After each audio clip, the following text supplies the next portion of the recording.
Geopolitical landscape on day 91 of the U.S.-Iran conflict. We are tracking breaking developments on potential peace frameworks, rapidly expanding military offensives, and a global economy that is frankly hanging in the balance. It's a lot to process for sure, but we've mapped it all out for you. Okay, let's dive into this. To truly grasp how all these events connect, we're taking a zoom-out geographic approach today. We'll examine the fragile U.S.-Iran deal, the disconnect in demands, and Israel's expanding offensive in Lebanon.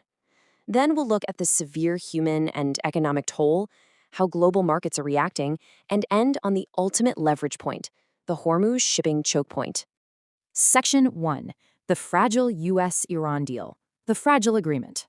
So we're actually seeing some renewed hope for an agreement to extend the ceasefire, and that's being spurred by some fairly optimistic messaging coming out of the White House.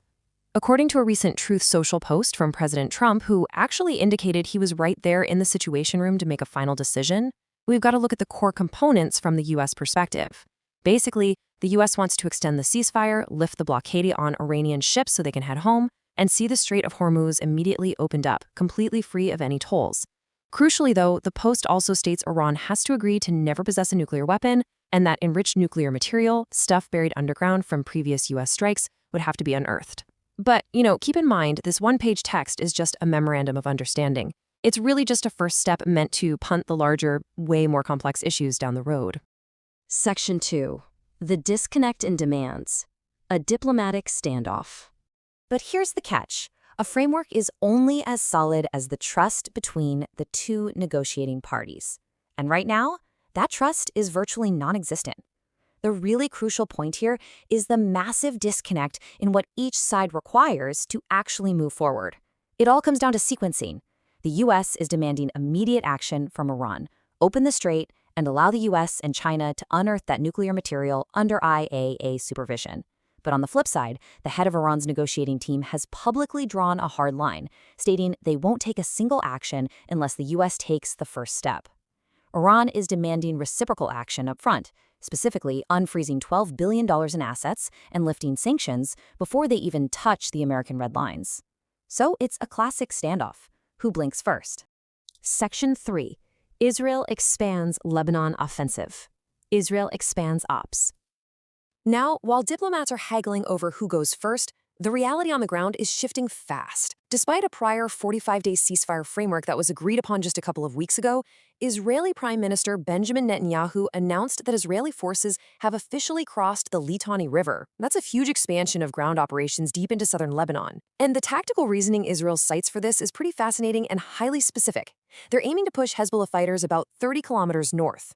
Why exactly 30 kilometers? Well, Hezbollah has increasingly been relying on wired drones. These drones run on a literal physical spool of cable that simply doesn't extend much further than 30 kilometers. So, Israel states this territorial push is absolutely necessary to physically limit the range of those weapons and protect residents living in northern Israel.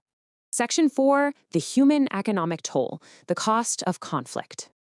You really can't talk about these tactical maneuvers without looking at the massive, massive scale of human displacement. The Israeli military has now issued evacuation orders for all Lebanese residents in the south to move roughly 40 kilometers north, beyond the Litani River. They have designated every single area south of that river as an active combat zone. To put that into perspective for a second, that is roughly 15% of Lebanon's entire territory now under mandatory evacuation orders, which is creating scenes of absolute mass panic and upheaval for the civilian population there. And the devastation, it isn't just physical, it's deeply economic. Over in Iran, the economic crisis is just spiraling. Economists inside the country are predicting that as a direct result of this war, Iran's economy is going to shrink by 10% this year alone. That single contraction has pushed a staggering 45% of everyday Iranians below the poverty line. The sheer scale of the human cost across the entire region is just staggering. According to the Lebanese Health Ministry, over 3,000 people have been killed since the bombing started back in March. And tragically, 600 of those casualties happened just in the last 2 weeks, right after the initial ceasefire was supposed to come into effect. Meanwhile, in Iran, that 10% economic shrinkage we just talked about, that translates to 5 million more people being driven into poverty this year alone. So you can see why the sheer desperation for sanctions relief and access to those frozen assets is such a massive driving force for the Iranian negotiators right now. Section 5. Global markets react. Wall Street optimism. Now, contrast those severe, desperate realities on the ground with how the financial world is responding, because it's honestly a bit jarring. There's this massive disconnect between the geopolitics and market optimism. Despite the ongoing violence and these incredibly high-stakes negotiations, Brent crude oil prices have actually dropped 17% over the last month. They've fallen well under $100 a barrel. The markets are essentially pricing in a diplomatic resolution already. They're banking on the hope that a deal to reopen the Strait of Hormuz is pretty much imminent. In fact, Wall Street seems to be actively shrugging off the geopolitical risks completely.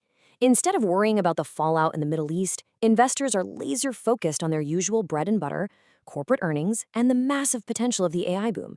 This wave of optimism has driven the Nasdaq up roughly 8% for the month, so the financial world is basically assuming this whole crisis is going to be contained. But while Wall Street is busy looking at tech stocks, defense leaders over in Asia are looking very closely at their supply chains.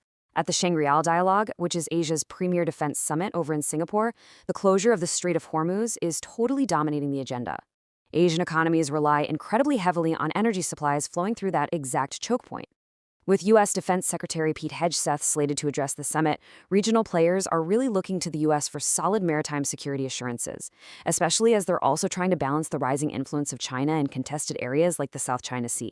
Section 6, the Hormuz shipping choke point, the ultimate leverage. Because at the end of the day, this narrow waterway is the ultimate leverage point in this entire conflict.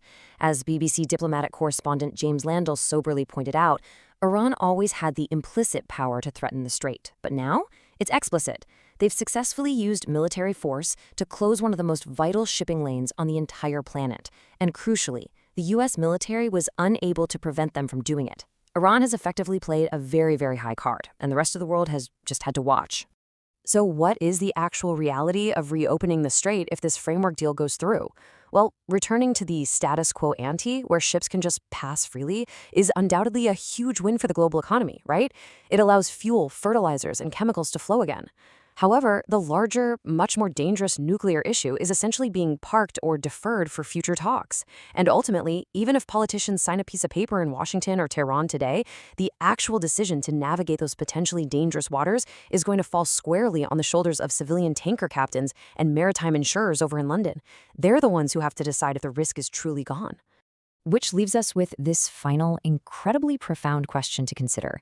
Even if a temporary deal is signed and the ships start moving again tomorrow, has Iran's successful weaponization of the Strait of Hormuz permanently changed the global balance of power? I mean, they've proven they can literally choke off the global economy, establishing a precedent that is going to shadow international relations for decades to come. Thank you so much for joining me for this explainer. Keep that question in the back of your mind as we all watch these events continue to unfold in the Situation Room.